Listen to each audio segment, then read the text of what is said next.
Hello friends, स्वागत है आपका हमारे चैनल में। आज के वीडियो में देखेंगे IBPS AFO क्या होता है, एग्रीकल्चर फील्ड ऑफिसर का काम क्या होता है, syllabus, exam pattern, cut off, salary, सभी पॉइंट डिटेल से देखेंगे। तो आप इस वीडियो में लास्ट तक बने रहिए।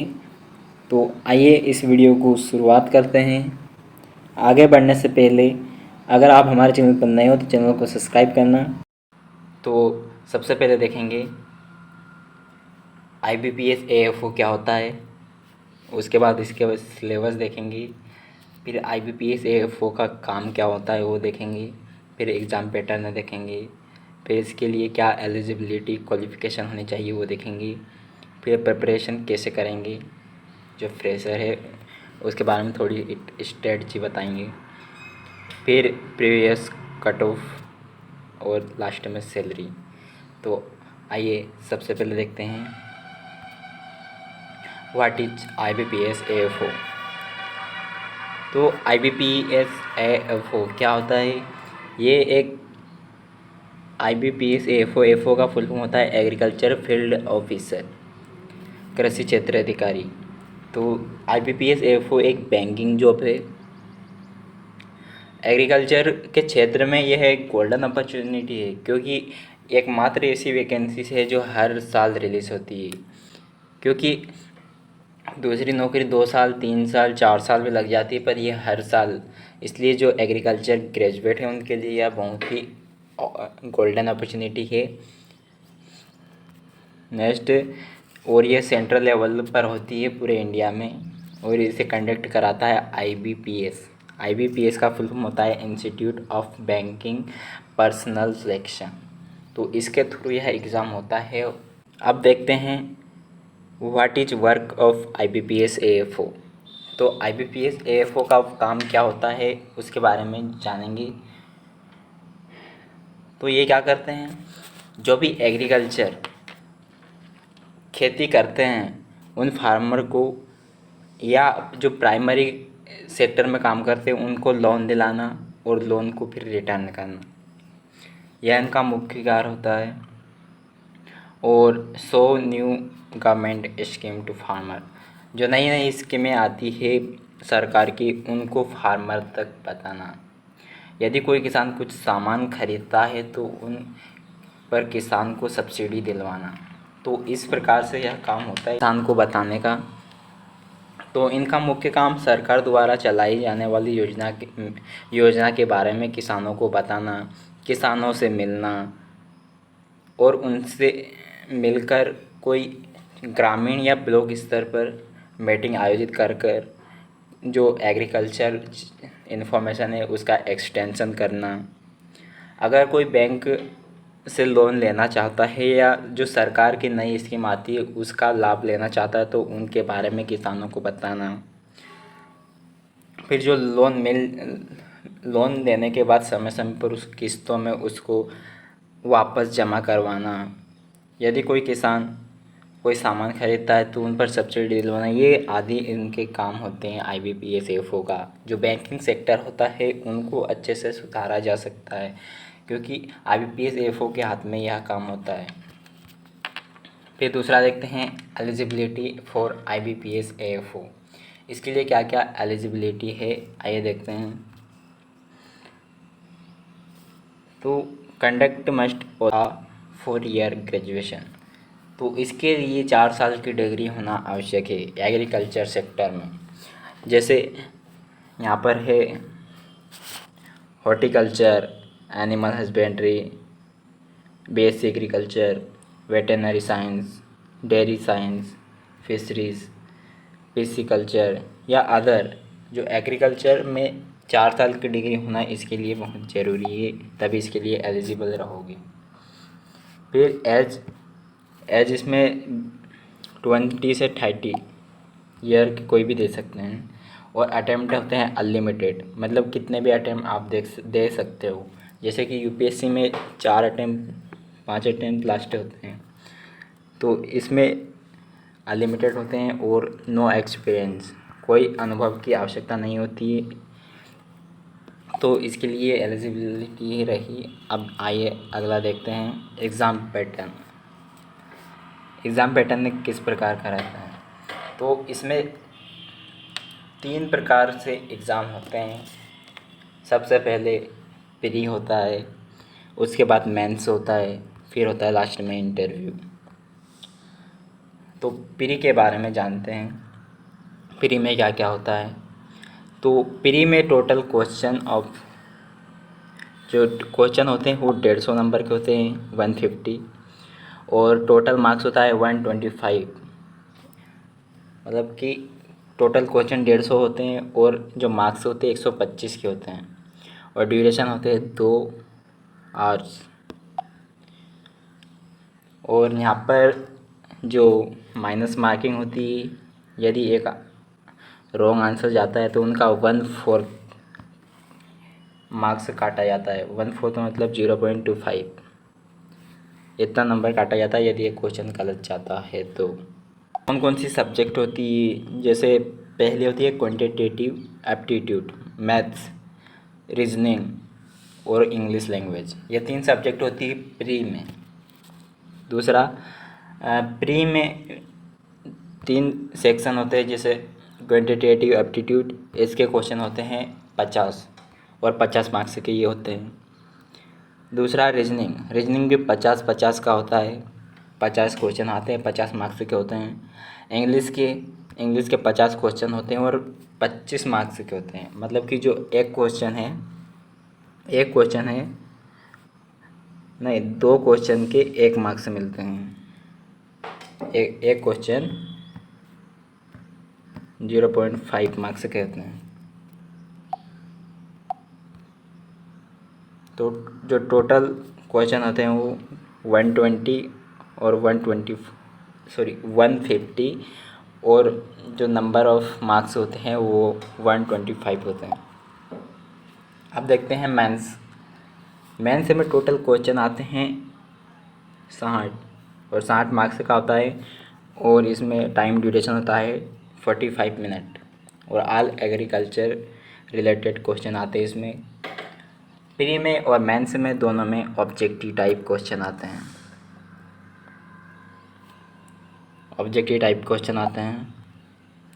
अब देखते हैं इंटरव्यू। तो जब प्री निकल जाती है तो मेंस के लिए बुलाया जाता है। जब मेंस भी क्वालिफाई हो जाते हैं तो फिर आता है इंटरव्यू।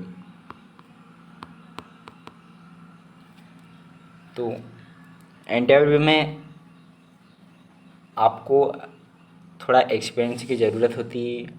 उसमें आपकी पर्सनैलिटी, कम्युनिकेशन और बैंकिंग से रिलेटेड क्वेश्चन भी पूछते हैं उसमें। तो इसका अलग से वीडियो आ जाएगा, तो आप बाद में देखना। अब देखते हैं कट ऑफ। प्रीलिम्स का कट ऑफ कितना गया? तो इंग्लिश लैंग्वेज का 2020 में गया था 5.25, और 2021 में 4.75, और जो रीजनिंग का कट ऑफ था वो 5.5 और 6.50, ये 2021 में था। फिर जो क्वांटिटेटिव, इसमें गया था 9.75, और 2021 में गया था 9। तो जो टोटल 150 मार्क्स का पेपर होता था उसमें से इसमें 40.8 2020 में कट ऑफ गया था, और जो 2021 में 21.25 ये कट ऑफ है। अब देखते हैं मेंस का कट ऑफ। मेंस में कैटेगरी वाइज कट ऑफ जाता है। जो UR होता है उसका कट ऑफ गया था टोटल 60 नंबर में से वो 27.75, और जो OBC का कट ऑफ था वो 27.75, उसका भी इतना ही था। EWS का भी 27.75, SC का भी इतना ही 27.75, और ST का गया था 23.75। ये मेंस का कट ऑफ था। 2021-22 में। अब देखते हैं सिलेबस, कौन कौन सा सिलेबस है इसका। तो सबसे पहले देखते हैं क्वांटिटेटिव एप्टीट्यूड का सिलेबस। तो इसमें आता है सबसे पहला quadratic equation, number series, simplification या अप्रोक्सीमेशन और डाटा इंटरप्रिटेशन। ये 4 मेन टॉपिक होते हैं। इन चारों से ज़्यादातर क्वेश्चन आते हैं, लगभग 40% क्वेश्चन इन्हीं से आ जाते हैं कभी कभी। तो इनको अच्छे से पढ़ना पड़ेगा।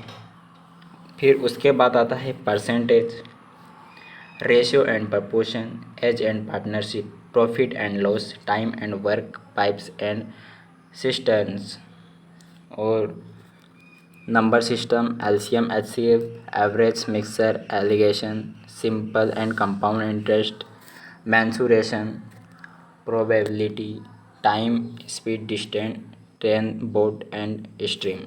ये 15 टॉपिक दिए गए हैं इसमें। अब देखते हैं नेक्स्ट इंग्लिश का।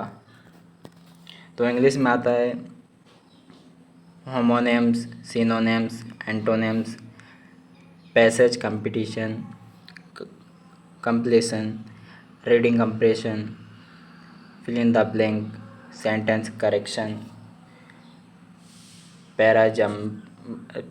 पैराजम्बल्स, वोकैबुलरी आती है इसमें, grammar correction, active and passive voice, tenses, subject verb agreement, article and proportion, error detection और spotting error, part of speech, tense reagreement. ये 17 प्रकार के इसमें टॉपिक दिए गए हैं। तो इसमें ज़्यादातर वोकैबुलरी ही टफ पड़ती है, बाकी तो सब नॉर्मल होता है, क्योंकि वोकैबुलरी इसमें थोड़ी हाई लेवल की पूछी जाती है। तो नेक्स्ट है रीजनिंग का सिलेबस। तो सबसे पहला common sense reasoning, ranking, direction, blood relation, coding decoding, syllogism, coded inequality, seating arrangement, puzzle, input output, analytical reasoning. ये टॉपिक है रीजनिंग में। तो ये सिलेबस हो गया प्री का। अब देखते हैं मेंस के लिए सिलेबस। तो मेंस में सबसे इसमें पूछा जाता है current affair, agriculture current affair, general agriculture, agronomy, horticulture, animal husbandry, dairy science, soil science, seed technology, biotechnology, agriculture engineering, economic, agriculture economic, entomology, pathology, agriculture marketing, extension education, apiculture, sericulture, law culture, fish science, allied science, agriculture project, जो project होते हैं और वो सिंचाई project agriculture project के अंतर्गत आ जाते हैं। तो इतने सिलेबस से एग्रीकल्चर के क्वेश्चन आते हैं, इसके बाहर भी आ जाते हैं, एग्रीकल्चर से रिलेटेड ही होते वो भी। तो आइए नेक्स्ट देखते हैं। अब देखते हैं सैलरी कितनी मिलती है आईबीपीएस ऑफिसर को। तो जो स्टार्टिंग सैलरी होती है वो 38 से 45,000 पर मंथ। अलग अलग बैंक के हिसाब से अलग अलग सैलरी मिलती है। ऐसे नहीं कि सभी आईबीपीएस जो एएफओ ऑफिसर होते हैं उनको एक ही मिले, तो बैंक के हिसाब से अलग अलग मिल जाती है। फिर टोटल अर्निंग जो है 54,331 पर मंथ। और टोटल डिडक्शन मतलब टोटल एक समय के बाद बढ़ जाती है, सैलरी इतनी हो जाती है और उसमें से इतनी कट जाती है, क्योंकि जब बाद में रिटायर होते हैं, रिटायरमेंट पर जो पैसे मिलते हैं तो वो इन्हीं डिडक्शन के थ्रू ही देते हैं, क्योंकि ये रख लेते हैं फिर इन्हीं को दे देते हैं। तो ये होते हैं 4,542.48। तो नेट सैलरी मिल जाती है फिर 49,789। और जो 4 से 5,000 प्रति साल सैलरी इंक्रीज होती है। अब देखते हैं प्रिपरेशन स्टार्ट कैसे करें। जो फ्रेशर है, अभी कॉलेज में है या कर चुके हैं, अभी स्टार्ट करना चाहते हैं, तो उनके लिए सबसे अच्छा यही तरीका है। आप ये चित्र देख सकते हो, इसको समझ सकते हो। तो कोई कोई क्या करते हैं, प्री की तैयारी अच्छे से कर लेते हैं और मेंस की तैयारी बिल्कुल नहीं करते हैं। अब यहाँ देखकर समझ सकते हो, यदि प्री की तैयारी मतलब इधर तैयारी अच्छी कर लेंगे, इधर कम करेंगे तो ये गिर जाएगा। इसलिए संतुलन के लिए दोनों को बराबर तैयारी करना पड़ेगा, और उसमें ही आपको इंटरव्यू का तो बाद में भी हो सकता है, पर प्री मेंस बहुत ही इम्पोर्टेंट है। तो प्री का अच्छे से ध्यान देना है, उसके बाद मेंस का भी, क्योंकि यदि एक पर ही फोकस करेंगे तो संतुलन बिगड़ जाता है। तो सबसे पहले बात यह है कि संतुलित बनाकर अपने को प्री मेंस दोनों का तैयारी करना है। और ये है